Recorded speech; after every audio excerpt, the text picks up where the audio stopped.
Assalamualaikum warahmatullahi wabarakatuh.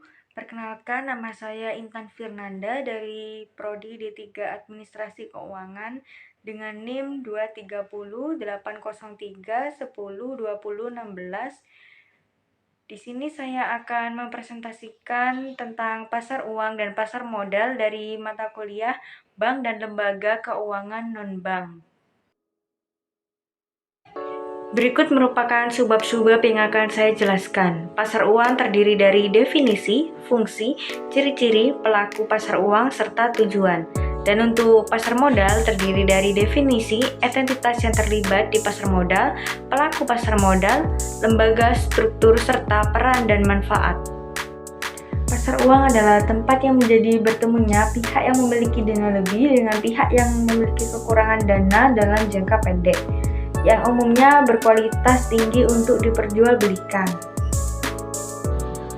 Fungsi pasar uang yang pertama sebagai perantara dalam perdagangan surat-surat berharga jangka pendek, yang kedua sebagai penghimpun dana berupa surat-surat berharga jangka pendek, dan yang ketiga sebagai sumber pembiayaan bagi perusahaan untuk melakukan investasi, dan yang terakhir sebagai perantara bagi investor luar negeri dalam menyalurkan kredit jangka pendek kepada perusahaan di Indonesia.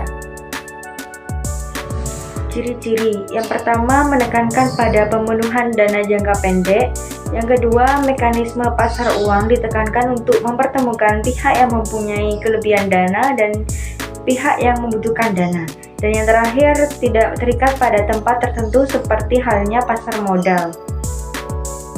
Selanjutnya pelaku pasar uang terdiri dari bank, yayasan, dana pensiun, perubahan asuransi, individu masyarakat, lembaga pemerintah, lembaga keuangan lain, serta perusahaan-perusahaan besar.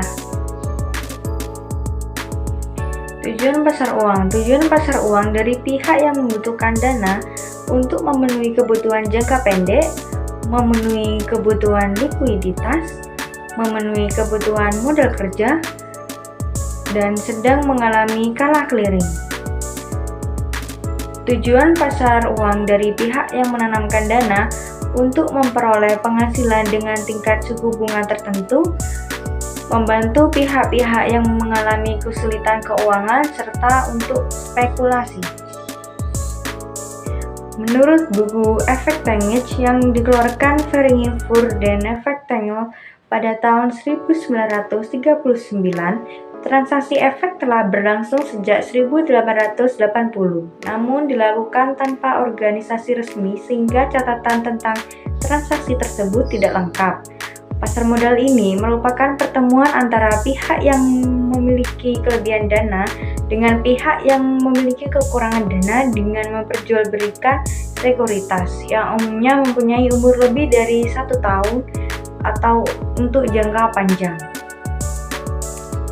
Identitas yang terlibat dalam pasar modal. Yang pertama, komitmen adalah perusahaan yang menjual pemilikannya kepada masyarakat. Yang kedua, investor adalah badan atau perorangan yang memiliki pemilikan suatu perusahaan. Dan yang ketiga, lembaga penunjang berfungsi sebagai penunjang atau pendukung bekerjanya pasar modal. Selanjutnya, pelaku pasar modal ada emiten, investor, penjamin emisi atau underwriter, agen penjualan, serta pialang atau broker. Lembaga dan struktur pasar modal di Indonesia. Pasar modal di Indonesia terdiri atas lembaga-lembaga sebagai berikut. Yang pertama, Otoritas Jasa Keuangan, yang kedua, Bursa Efek, yang ketiga, Perusahaan Efek, dan yang keempat, Lembaga Clearing dan Penjaminan, dan yang terakhir, Lembaga Penyimpanan dan Penyelesaian.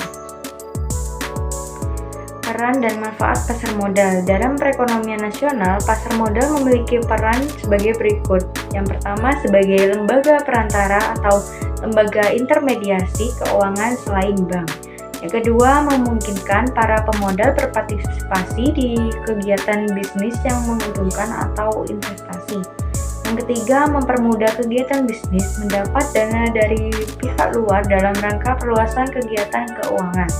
Yang keempat, memungkinkan kegiatan bisnis untuk memisahkan operasi bisnis ekonomi dari kegiatan keuangan. Dan yang terakhir, memungkinkan para pemegang surat berharga memperoleh likuiditas dengan menjual surat berharga yang dimiliki pihak lain. Adanya dampak baik serta manfaat dengan adanya pasar modal bagi investor, emiten, pemerintah, dan lembaga penunjang. Berikut beberapa manfaat pasar modal. Yang pertama, total dana yang dihimpun bisa dalam jumlah besar. Yang kedua, dana akan diterima secara langsung pada saat pasar perdana selesai. Yang ketiga, solvabilitas perusahaan tinggi sehingga dapat memulihkan citra perusahaan. Yang keempat, ketergantungan emiten terhadap bank menjadi kecil. Yang kelima, emisi saham cocok untuk membiayai perusahaan yang beresiko tinggi. Dari pemaparan yang saya sampaikan, dapat disebutkan secara umum perbedaan pasar uang dan pasar modal terletak pada jangka waktu atau jatuh tempo produknya. Pasar uang dikenal sebagai pasar yang menyediakan sarana peminjaman dana dalam jangka pendek atau jatuh tempo kurang dari 1 tahun, sedangkan pasar modal kebalikannya, mempunyai jangka waktu panjang atau lebih dari 1 tahun.